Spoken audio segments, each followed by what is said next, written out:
Tere, ma olen Katriin ja olen Aniksi meeskonnast. Täna me oleme kogunenud siia, et muidugi rääkida animest, aga mitte päris, pigem fännikaubast. Ja ma tahaksin natukene arutada koos teiega, et kui palju peaks üks inimene kulutama fännikaubale. Kas natukene või väga palju ja mis on selle vahe? Inimesed, kes on meie poodi külastanud, teavad, et me müüme väga palju figuure ja neid figuure on ka eri liikides ja eri hinnas. Aga mis juhtub siis, kui te näete täpselt sama figuuri, aga erinevas hinnaklassis? Ja seda ma teile täna näitangi. Minuga on täna siin 2 imeilusat figuuri erinevatelt tootjatelt. Kas tuleb tuttav ette? Jah, need on mõlemad Hatsune Mikud, nagu te näete. 2016 aasta Ukio Racing Miku. Nagu te näete, karbi pealt täpselt sama. Aga milles on siis erinevus ja seda me hakkamegi välja selgitama. Esimene asi, mis me muidugi näeme, et need on mõlemad erineva tootja poolt. Esimene on siis Good Smile Company, kus on siis suurem karp ja teine on siis väiksem, mille tootja on Bandai. Vaatame siis. Kindlasti te küsite, et mis vahet neil on. Esimene, mis ma võiksin öelda, on kindlasti hind. Mis te arvate? Kui kallis on see figuur?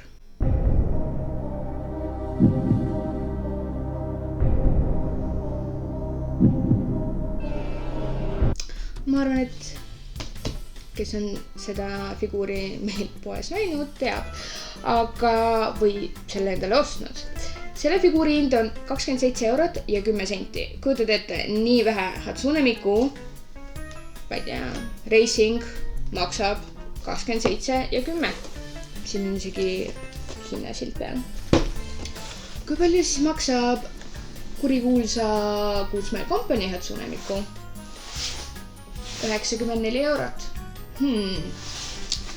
Kas see siis tähendab, et üks figuur on teisest pea 3 korda kallim? Isegi 4? No vist esimesena, kui me võtame need kõrvuti, siis me näeme, et Good Smile Companyl on ilusti aken, mille sisse võib nagu vaadata ja saab näha detaile. Muidugi üldse, kui tekib küsimus, et miks 2 erinevat tootjat said teha ühesuguse figuuri, siis vastus on ka muidugi päris lihtne. See tähendab, et alguses tuleb välja official foto. Paneme selle siia. Ja hiljem siis ostetakse muidugi õigused ja nad võivad, erinevad tootjad võivad neid siis teha. Nagu näha, et siis ongi Bandai ja Good Smile on meil täna.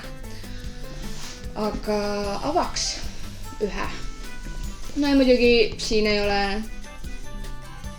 akent, nagu te näete. Teine, kuidas figuur välja näeb, kui suur ta on. No, karbi poolest ei saaks öelda, et ta nagu väga suur on. Et kui me nagu paneme nad nagu kõrvuti, et siis erinevust on kindlalt näha. Külgede pealt me näeme siis fotot, mille järgi on figuur siis tehtud.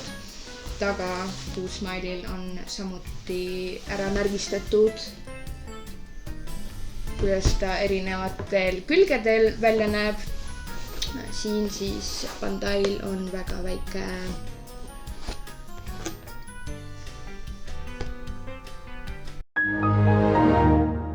ja Bandail on suht vähe pilte, ainult ühest küljest. Muidugi mainiks ära, et Good Smile Companyl on meil siin kirjas, et figuur on suuruses 1,7 ehk siis 23 sentimeetrit ja Bandai Miku on siis 18.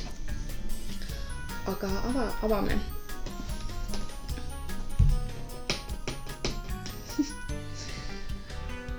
A few moments later. 2 hours later.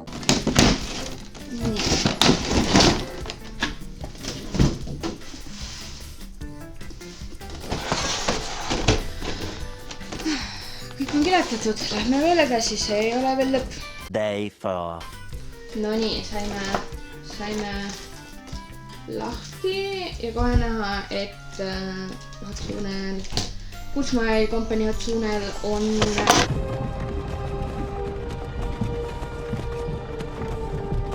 pöörame igaks juhuks Hatsune pikali. No nii, ja siin ta on.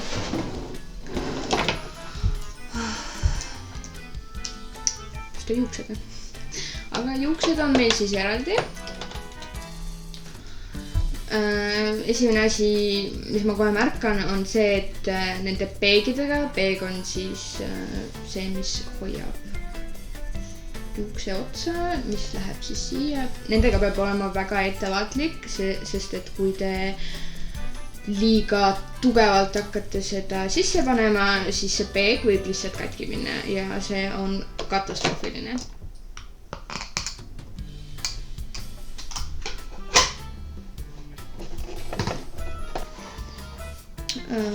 Figuur on ilus, värviline, nagu ta olema ka peaks. Ainuke asi, mis mulle isiklikult ei meeldi, on see, kuidas ta seisab põhja peal. Minu arust on see väga ohtlik, eriti kui päike peaks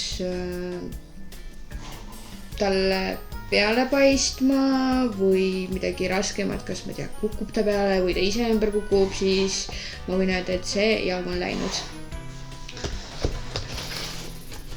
Aga nüüd meie odavama versiooni juurde Bandai poolt. Paneme selle nüüd praegu kõrvale. Ja ootame, mis meid siin siis ootab.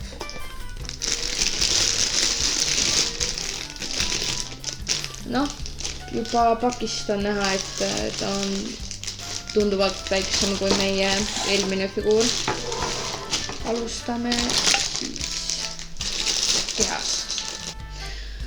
Siis nagu värvitöö on nagu odaval figuuril. Ma ei saa mitte midagi teha, kui te vaatate neid tosse, mis tal on, siis ikkagi on näha, et must osa on läinud rohelisele, et sokid on siin üle läinud, ta pükste värv on ka kuidagi siuke laiguline, ma ei tea. Selles suhtes, et siin kinnitused, mis peavad siis minema, on ka sellised mitte kõige arusaadavad. Ma ei tahaks, baasidega on ka selline asi, et nendega peab olema väga ettevaatlik, et neid siis mitte nagu katki teha. No, ma sain nüüd ka paika. No, mis te arvate? Kuidas siis see välja näeb? Peaaegu ühesugused figuurid seisavad ka samamoodi. No kindlasti esimene erinevus, mis ma näen välja arvatud suurus, on siis Miku juuksevärv. Et Kutsmai kompaniil on ta helesinisem, kui siin on ta siuke türkiis, siuke palju rohekam. Samuti Kutsmai kompanii Hatsunel on siis need punased otsad tegelikult lähevad läbipaistvaks. Ma ei ole kindel, kas seda on märgata kaamera juures. Värvitöö, nagu te näete, tema kiivril on märgata, et noh, Kuulsmäe kompanii omal on kindlasti paremini see värvitud kui Bandai omal. Kui me räägime poosist, siis no, samuti siit külje pealt on näha, et Kuulsmäe kompanii juuksed, kui nad on rohkem lendlevad ja siin kuidagi Bandai omal nad siis lähevad siia ratta alla või äkki mina olen midagi valesti? No okei. Äkki olen mina midagi valesti teinud? See on teine küsimus. 2 ilusat figuuri. Siin nagu tekib küsimus, et kui palju peaksid fännid kulutama fännikaubale, eriti figuuridele raha. See on kindlasti kõikide isiklik teadmine, vajadus, kas te tahate midagi odavamat ja mis võib sama ilus olla ja meeldiv või siis midagi kallimat, kus on siis töökvaliteet tunduvalt parem kui odavamatel figuuridel. Muidugi noh, see baas, mille peal siis Bandai Miku seisab, ei ole ka just kõige ilusam. Ma kindlasti arvan, et läbipaistev on parem. Muidugi see ei ole ka kõige parem baas, mis ma oma elus näinud olen. Ma arvan, et läbipaistev baasid on natukene igavad, kui vaadata siin teiste figuuride ajalugu. Vot, aga mis teie arvate?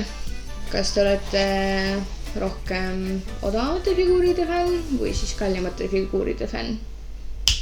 Aga mina nüüd jätan teiega hüvasti. Cut!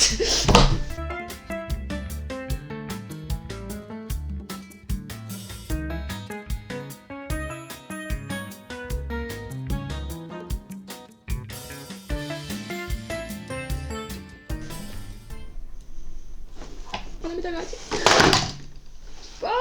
See ei pea mitte juhtuma.